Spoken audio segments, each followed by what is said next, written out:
499 Words About Hello Kitty's Flower Shop. Published on my website, accordionsprout.com, 9th of September, 2024.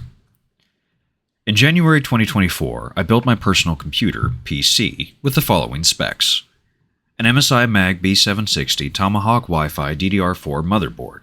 An Intel i7-13700K central processing unit, 13th generation. A Height Y60 red and black chassis. A Cooler Master Hyper 212 Black Edition 42 CFM CPU cooler. A Corsair RM750E 750W fully modular ATX power supply. 4 Corsair Vengeance LPX DDR4 RAM totaling 48GB. A Samsung 980 Pro 1TB M2 2280 PCIe 4.0 X4 NVMe solid-state drive. A Zotac Gaming Twin Edge OC GeForce RTX 3060 12GB video card, and Windows 11 operating system. Home Edition. Naturally, a PC with these specs is perfect for running an NES emulator. And once I saw Hello Kitty's Flower Shop and a list of ROM files, my verbatim response was, "Oh, hell yeah, bet!" Hello Kitty no Hanabatake, the game's original Japanese title, and I interrupt this recording to note, my Japanese is garbage, so I guarantee you I butchered that pronunciation. Feel free to make fun of me in the comments. Is a 2D platformer game that, apart from not having an entry on Moby Games or Game FAQs, is actually a really good video game. Seriously, I wasn't expecting the game to be as good as it was. The player controls Hello Kitty, the de facto mascot of the Sanrio Corporation, who is simply trying to water her plants while being attacked by snails, squirrels, and seemingly possessed beach balls. The player can move Hello Kitty's sprite, who is so adorable that it's frankly painful, who carries her watering can with her while jumping from platform to platform in order to reach the various potted plants situated around the level. There are 18 stages in total, with the second half increasing the difficulty. While a majority of the game is just trying to time jumps correctly, Hello Kitty does carry a hammer that she can use to smash the insects and animals, and that dang beach ball, which will temporarily knock them out. I'll be honest, the act of playing Hello Kitty no Hanabatake on a relatively high-powered PC was funny. It was honestly supposed to be a personal throwaway gag about the World of Warcraft episode of South Park. But after dying several times in a row and observing the actual challenge of the game, I suddenly found myself slowing down and analyzing the level layouts, determining which jumps needed to be taken and when, which enemy NPCs needed to be hammered or just avoided, and being excited once I learned that there were power-ups that made Hello Kitty invincible. At some point, the meme shifted and became genuine conviction. I was actually enjoying this video game. Hello Kitty no Hanabatake was only ever released in Japan for the Famicom console in December of 1992. This is honestly unfortunate because it's a fun platformer that might have offered something to Western players.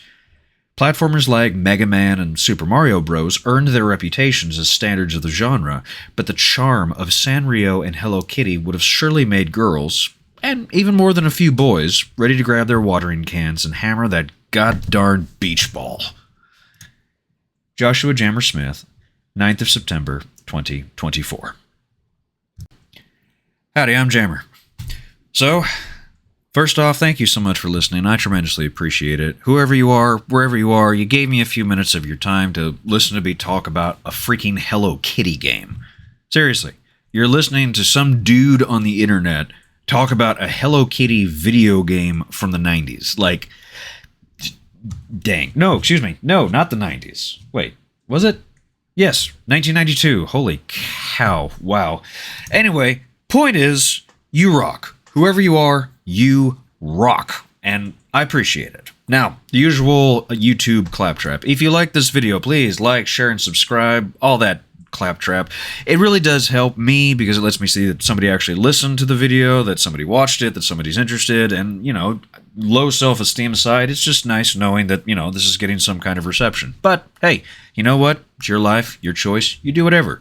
And on the note of choices, if you should decide that you would like to choose to support me, I do have a Patreon for this. It's just patreon.com/jammerdraws. Link is in the description section below. There is one tier, literally one single solitary tier. It is a $1 a month tier. That's it. Because I treat Patreon the way a street musician leaves a hat out or their instrument case out. It's passing by, you like the videos, you like the essays I'm writing, you like the drawings I'm making, hey, throw me a buck, I'd be appreciative. Or don't. It's your life, whatever. Now, Hello Kitty's Flower Shop, or I'm going to say it again, and I'm going to just stop doing the Japanese here, the Hello Kitty no Hanabatake. Again, I very, very, very briefly studied Japanese with a friend of mine who lived in Japan for several years, and is actually back in Japan now working as a translator, but we only got a couple, like maybe 2 or 3 months of work before she moved on. So my pronunciation is garbage. So like I said again, please feel free to make fun of me in the comment section. But yeah, now that I'm 2 minutes into this after part, I wrote almost 500 words about a Hello Kitty game that was never released in the United States. And the only reason I did that was because I thought it would be funny. Like I said, originally playing a Hello Kitty on an NES emulator, or technically speaking, a Famicom emulator, since it never really became part of the NES. Point is, it was supposed to be a dig or a reference to the South Park World of Warcraft episode when Butters is like, I don't play World of Warcraft. I play Hello Kitty Island Adventure. And now that game actually exists, and I am going to play it at some point, because after playing this game and writing this essay, I have begun playing more Hello Kitty essays and video games. Why? Because it's cute. It's Hello Kitty. She's bonita. It's stupid. I'm a 36-year-old man talking about Hello Kitty. What is dignity? And who cares? The point is, as I noted, I went into this with the expectation this was going to be just an empty licensed product, like most licensed video games have a tendency to be. I remember growing up playing the Lord of the Rings Two Towers and Return of the King game. In hindsight, those games weren't that great, but they weren't necessarily trying to be. They were trying to be tie-ins or commercial tie-ins to another product.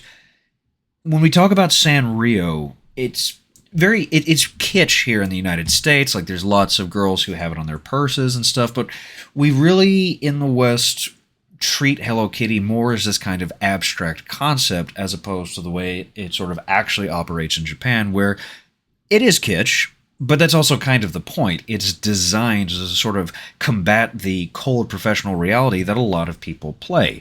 And so it's not uncommon for there to be a lot of Hello Kitty products, particularly in professional venues. Looking at Hello Kitty's Flower Shop, this game at first doesn't seem like it really needs to be that good, but it does manage to be good because there's decent platforming involved. Now, I know immediately some people will say it's just a platformer. Well, first off, don't use the word just a platformer, okay? Super Mario Brothers is a platformer. There are wonderful platforming video games out there. And I don't believe that Hello Kitty's Flower Shop is necessarily a great platformer. But at the same time, it doesn't necessarily have to be one. One of the important things about video games is that while a great number of them have managed to supersede the age of their times, something poetic to say that they're not just a product that is there for a single season, they manage to have a long-standing reverberation throughout the medium of video games. Hello Kitty's Flower Shop doesn't do that. But again, I don't think it should be so underrepresented or almost just seemingly forgotten by the video game playing public. Yes, it is a licensed commercial product, but the platforming involved in it, the level design with it, the color execution, the control execution, there's a lot of thought that went into a game. And that in and of itself, to me, feels worth talking about, or at least exploring further, because again, when we talk about a lot of licensed video games that have come into being, so many of them have been simple commercial tie-ins. And I have actually written about 3 or 4 more essays on my website that I'll be eventually recording. One about the Pagemaster video game, and then the other about the Beavis and Butthead video game for the Super Nintendo and Sega Genesis. There have been so many commercial tie-ins to film projects or multimedia productions. When we talk about video games based off of those productions, a lot of times they are forgettable. And clearly, the same thing sort of seems to have happened here with Hello Kitty Flower Shop. Now, it's probably worth pointing out, too, the American market, or Nintendo probably looked at Hello Kitty's Flower Shop and assumed that there probably weren't going to be enough players for something like that, and that's why it never made it out of Japan.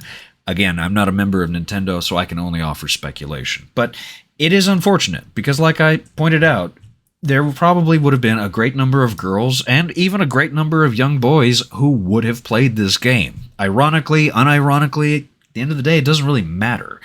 The point is, you had a really interesting platformer game that has just not really received anything in the way of critical, popular, or even in-community attention. And it's unfortunate because that beach ball sucks. Seriously. There's a beach ball that bounces around the level, and whenever it hits Hello Kitty, she just falls onto her butt and starts crying. It is the cutest, sweetest damn thing, and I just wanted to pop that. Anyway, point is, I started getting hot and bothered, to quote the southern idiom, about a beach ball. I started yelling at my monitor when a squirrel would hop against me, or when a snail would hit me, or when I couldn't figure out how to water the dang plants through the first 5 minutes of the game. It's not a complex system, but it's a platformer on the Famicom, on the NES. There's only so much complexity that would have been possible for a game like this. What more is there to say? It's a Hello Kitty game, which means it's cute and adorable and bright and happy. But there's also real gameplay to it. Enough so that I actually thought about the game for a while, and then bothered to write a very short essay about it, and now recorded somewhere around the realm of 12 minutes talking about this game. So, if you're not convinced, go out there, find an emulator, or don't. Actually, no, right, I forgot. You can't say that. I cannot legally encourage you to download an emulator to play Hello Kitty's Flower Shop. You should go out and get an original Famicom and then buy a copy of Hello Kitty's Flower Shop. Definitely do not emulate this game. Yeah, don't do it. Lawyers, people, play the game. It's really awesome. Thank you so much for listening. And hey, go play some video games.